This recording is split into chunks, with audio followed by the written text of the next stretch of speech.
Chelsea won, Spurs nil. Shock. Before we do go any further in this video, make sure you guys subscribe to the channel. Hit that like button below, man. Let's get to about at least 150 to 200 likes. Listen, we're back with the Op Watch match reactions. Listen, I don't really know what to make of that game at times. I just feel like at no point did I ever feel like Chelsea were no, at no point did I think that Chelsea were going to lose. Genuinely, Spurs are like the best team at looking like they're going to do something and not being able to do anything. I ain't going to lie. You know what I'm saying? It was a poor attacking display all around, I think, from both sides, really. Chelsea obviously looking more threatening, but in terms of the final third and being clinical, not really much of that today. However, what I would say is that there are some positives I need to kind of speak about from the Chelsea side of things. Not going to lie, because obviously they've got a few players back. You know, they're able to give Reece James a little bit of a rest. Gusto was brought back in today. No Fofana, of course. We saw Jackson back in the starting 11 as well. And obviously, Sancho got a start on the left-hand side. Neto was on the right. And listen, I'm going to keep it a buck, you guys. I'm going to keep it a snap. Caicedo and Enzo Fernandez, thought they were brilliant today. I genuinely thought they were brilliant today. For me, Caicedo from minute 1 to minute 90, barely put a foot wrong. Really unlucky to have a brilliant goal, you know, chalked off. And I just felt like Enzo Maresca's tactics where I think, listen, Chelsea fans have been critical of Maresca. I've been critical of Maresca, even as a rival fan.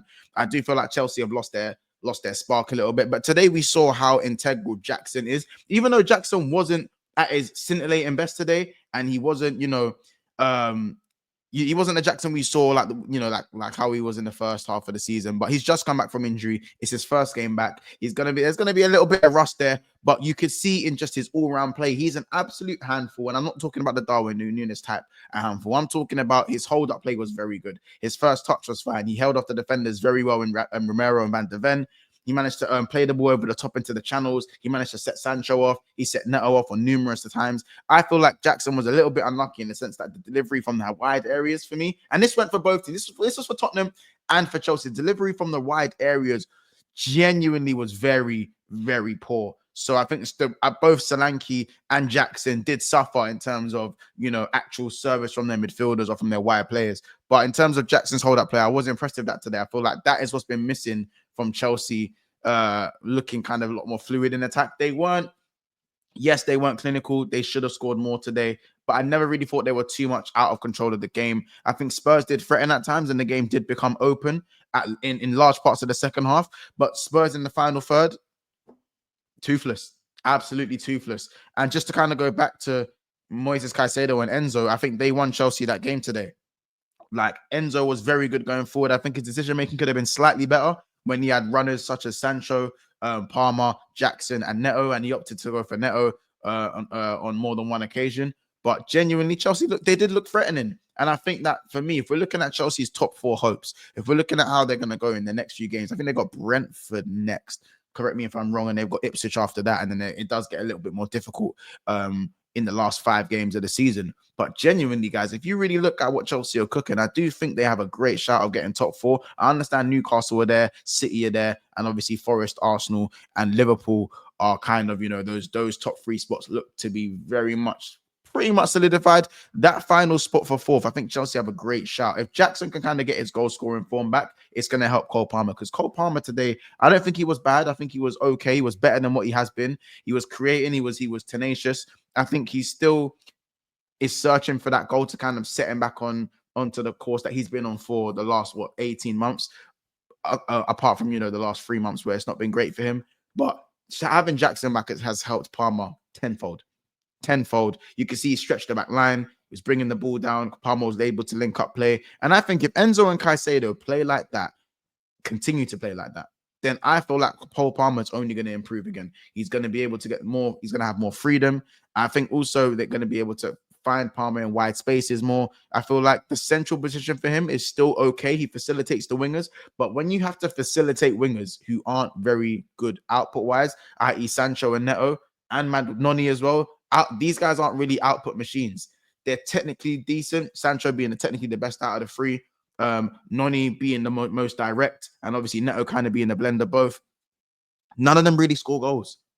And today, you know, Sanchez made a save. He made a very good save from the Son chance that when the low ball was played across from Brennan Johnson. But I generally feel like Chelsea need to be scoring more goals from the possession that they're having in games. And it's kind of more the same for them. And if they are going to get top four, they're going to have to just be a bit more ruthless than they were today. But I think Jackson is the key to that. Genuinely, I think Chalobah was good in the centre back position.